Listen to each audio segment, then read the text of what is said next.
Bom dia, pessoal. Bem, como eu falei para vocês, eu ia ficar uns dias ausentes aí, que eu tive uma viagem para fora, mas estamos retomando e vamos evoluir aqui agora na nossa próxima aula, que a gente vai trabalhar uma questão de análise de contexto, tá? Eu gosto de reforçar nesse ponto que a análise de contexto, tá? O contexto para nós aqui, ele é um contexto gráfico, ele não é um contexto macro. Então, a gente não está olhando, por exemplo, muita gente fala de contexto, que como é que está o S&P, como é que estão os juros americanos, como é que está isso, como é que está aquilo. Eu não acho que isso seja irrelevante, longe disso, né? Não é esse o ponto, mas muito disso, no fim, quando você olha para isso, ele te dá um viés, né? Dois, provavelmente, quando você, por exemplo, você vê assim, o pessoal hoje faz muito morning call e tal. Aí o cara fala, subiu isso, subiu aquilo e tal. O nosso mercado, por não ser 24 horas, né? Ele tem o dia para o outro, então temos o leilão de abertura, etc. Muito disso que a gente está vendo ali, que está acontecendo durante a madrugada e tal, ele já vem precificado, né? Qual o peso disso para depois? É difícil, né? Então, muita gente eu vejo falando, cara, o contexto aqui é compra dólar, vende índice, tal, tal, tal, mas aí vamos ver o que o mercado nos diz quando ele abrir, por exemplo. Então, no fim, é um contexto complicado. E a nossa análise aqui ela é um pouquinho diferente nessa questão do contexto, porque é, ela é muito mais destinada a entender onde o preço está e o que ele, se ela preencher os nossos requisitos, o preço no caso, né, preenchendo os nossos requisitos, tende a fazer. Né? Então, porque no final é um pouco de previsão de futuro, né? No final das contas é isso, né? Você está tentando acertar para onde o mercado vai e você vai olhar para várias coisas. Uns olham para macro, outros olham para indicador puro, outros só para preço, outro para a forma como a gente olha aqui, tá? Então, peraí que saiu errado aqui. Aqui na verdade é incorpora, tá? Acabou saindo em compra. Deixa eu só ver se eu consigo mudar isso aqui. Acho que não. Mas de qualquer jeito, a gente sabe que aqui é incorporar, tá? E cor, corpora,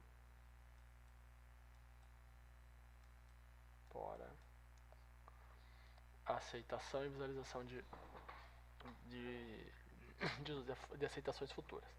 Então, não sei se quem já assistiu às aulas aí ao longo do tempo já tem uma noção boa de como funciona a nossa análise aqui através de contexto de mercado, market profile, etc. Então vamos analisar que seria o nosso contexto, tá? A primeira coisa é, o nosso contexto ele é derivado diretamente da lei de dinâmica. As leis de dinâmica a gente já tratou aí nas aulas anteriores, então quem não lembra de todas e tal, dá uma revisitada lá, porque senão a gente acaba tomando muito tempo aqui para retornar isso.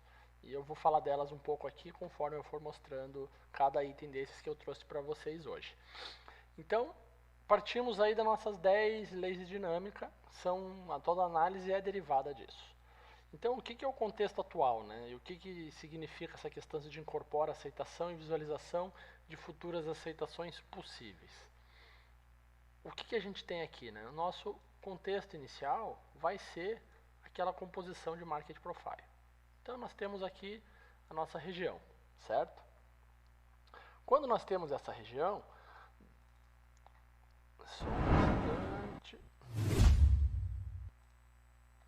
Quando nós temos essa região, a gente está olhando para o que o mercado pode ou não fazer, certo? Então, o meu contexto, por exemplo, né? Eu estou aqui, o mercado está vindo, esse aqui é o preço, tá? O mercado está caindo, ele faz um movimento, alguma coisa tipo isso, e continua indo, por exemplo, tá?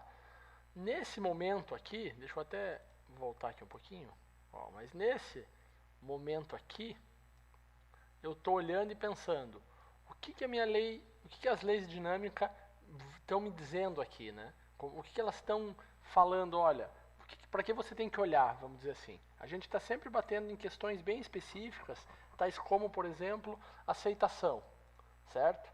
Então, Aceitação, o que é aceitação? É um mercado, via de regra, tá? Lógico que isso aqui é um exemplo bem contextualizado para a aula, mas aceitação é isso aqui, ó. É o preço está vindo de uma região, ele entra aqui, ele retesta essa zona e lá ele começa a achar algum tipo de rejeição.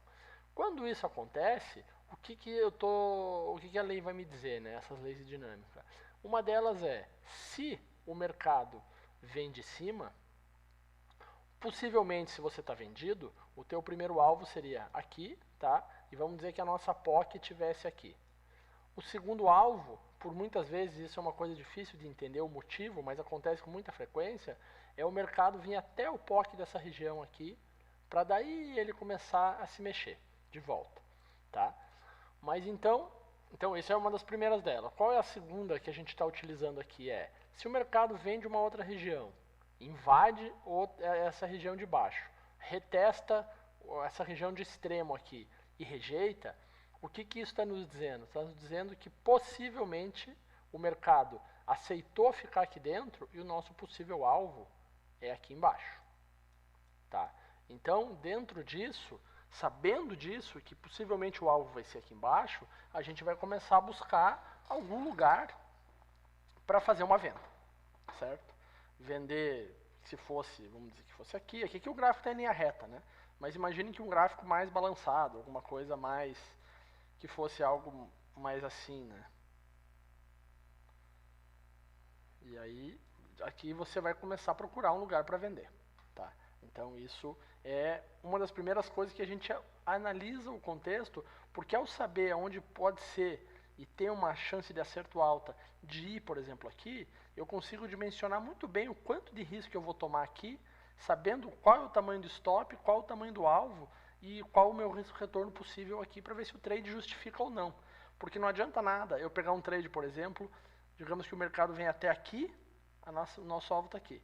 Aí ele faz um pullback aqui assim, vou vender aqui para ir para esse alvo aqui, já não faz sentido, porque aqui você vai estar diante de um alvo curto para um stop equivalente ou até às vezes maior do que o alvo.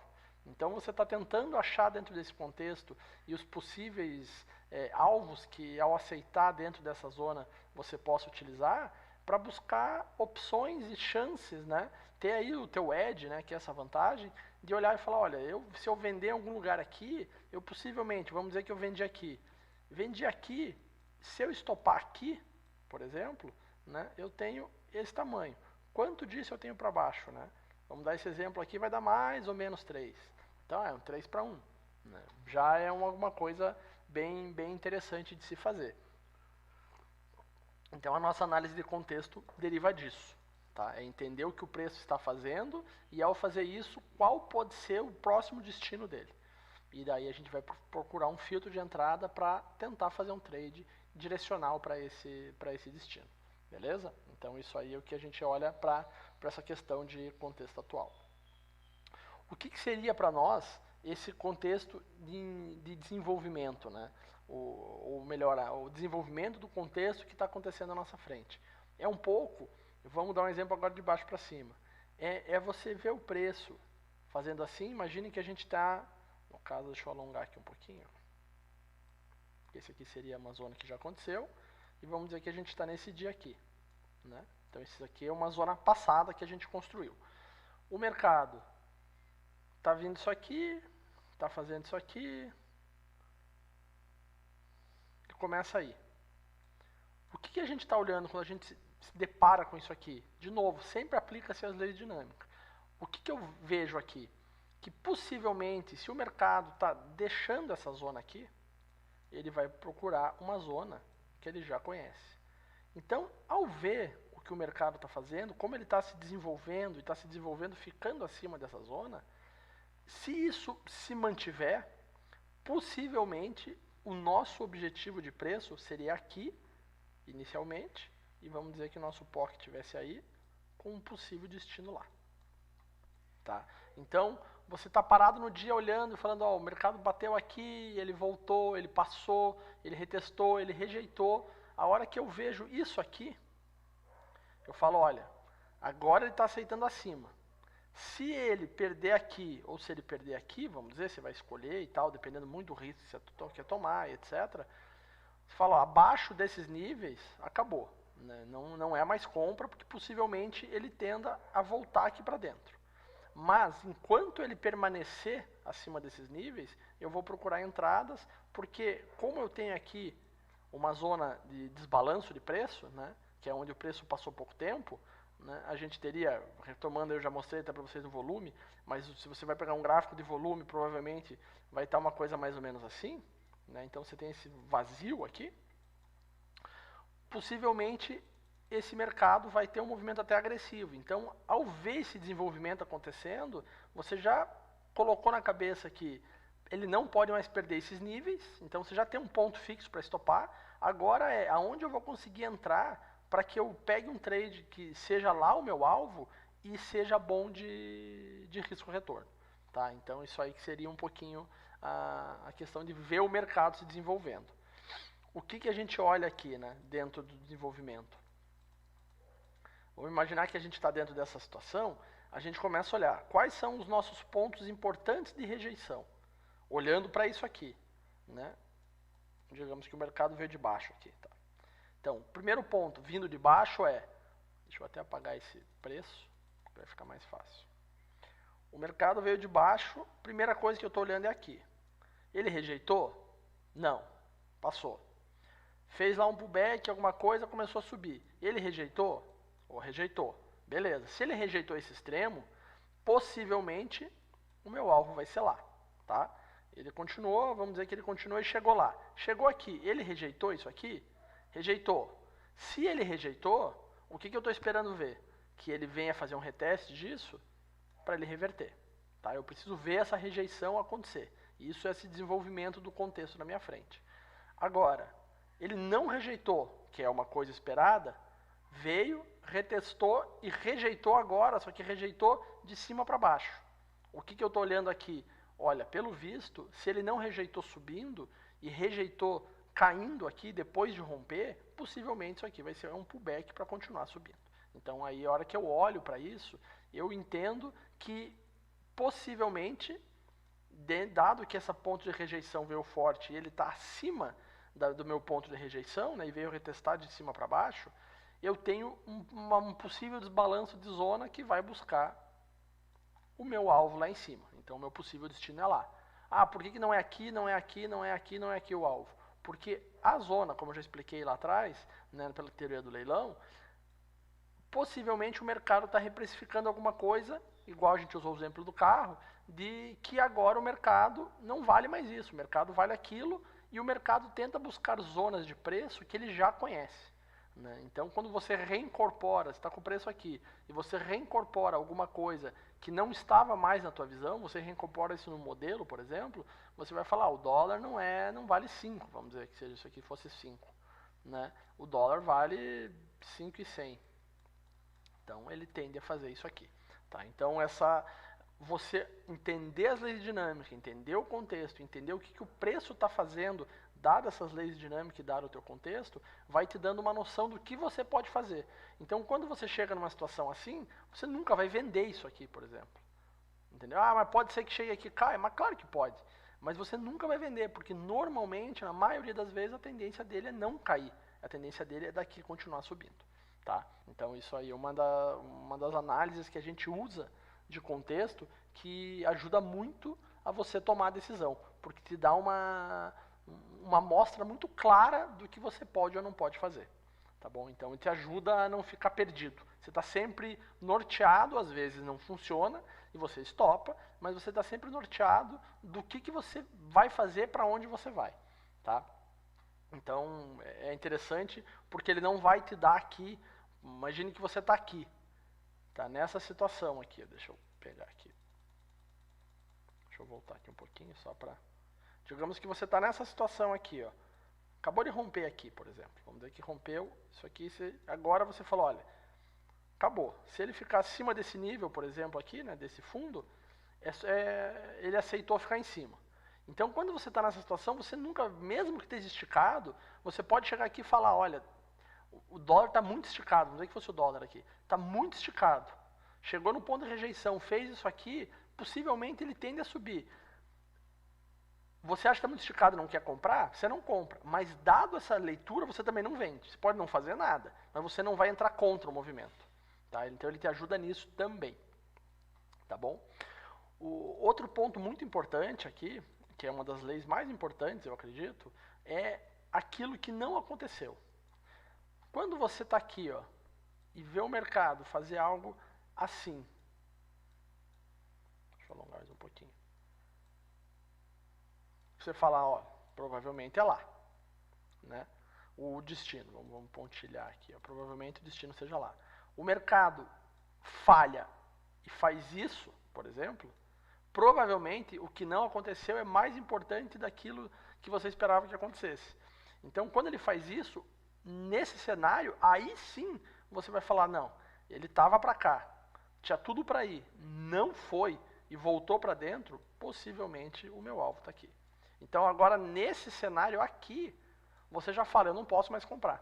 No caso, vamos alongar um pouquinho aqui, né? Ser um pouquinho torto.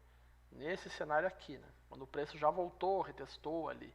Então, aqui você fala, cara, comprar eu já não posso mais também. Agora eu começo a olhar para a venda. Vamos ver se eu acho um filtro aqui de entrada para conseguir me colocar na venda com bom risco-retorno, etc. Tá? Então, o que não aconteceu é tão importante, ou até mais importante, às vezes, do que aquilo que aconteceu. Beleza? E para o final aqui, hoje é uma aula mais curtinha mesmo, né? O que é muito importante aqui? Você precisa dar um peso para o contexto, e a gente já comentou isso algumas aulas atrás, você precisa dar um peso dado a atualidade das zonas que você criou. Então, eu tenho uma zona aqui, né? Uma grande, assim, que foi feita e tal. Aí eu tenho uma zona menor aqui. Aí eu tenho uma zona, vamos dizer que ficou alguns dias maior lá embaixo. Aí chega aqui, o mercado abre aqui, por exemplo. Ele está no meio do caminho entre as duas grandes zonas, certo? E pela nossa curva aqui, né, de sino, qual é a teoria? O que a estatística nos diz? Que ele provavelmente vai buscar algum lugar com bastante tempo de negociação. Que no caso, nesse exemplo aqui, não é aqui, não é aqui. Ou é aqui, ou é aqui. Tá? Então, quando você chega, e vamos dizer que agora, ó, esse aqui foi o último dia, esse aqui, tá? Então, aconteceu essa compilação aqui, esse dia pequeno, aí vários dias a gente compilou aqui, aí esse dia pequeno, agora a gente chegou para esse novo dia aqui. O preço abre aqui, tá? O que eu vou imaginar aqui, né? Qual o peso maior que eu dou? Eu vou dar mais peso para um possível reteste, e não é simplesmente entrar e vender, por exemplo, né? Eu vou dar mais peso para um possível, até a Siri concordou aqui, né? Eu vou dar mais peso para um possível reteste dessa zona, que é uma zona mais nova, do que essa aqui, que é uma zona mais antiga. Tá? Então eu vou estar olhando para isso. Desse meio do caminho, eu vou estar mais interessado em, possivelmente, dado se nossos critérios de entrada se preencherem, para vendas, para esse reteste, dado que o preço veio lá de baixo e teve bastante negociação nessa zona de baixo, e ele é mais recente, do que eu daria para essa zona de cima. Beleza? Então, isso aí seria a questão de você dar um peso para o contexto atual, né? Que é essa atualidade das zonas. Hoje, pessoal, eu vou ficando por aqui com essa aula, até para ser uma aula mais simples, e a gente vai entrar depois na questão da área de desenvolvimento, um dos indicadores que a gente usa, que é uma aula bem interessante, então eu não vou entrar nela aqui para não misturar as coisas, tá bom? Então eu vou ficando por aqui. Pessoal, muito obrigado aí por quem tem nos assistido, e um abraço e um bom dia para todo mundo.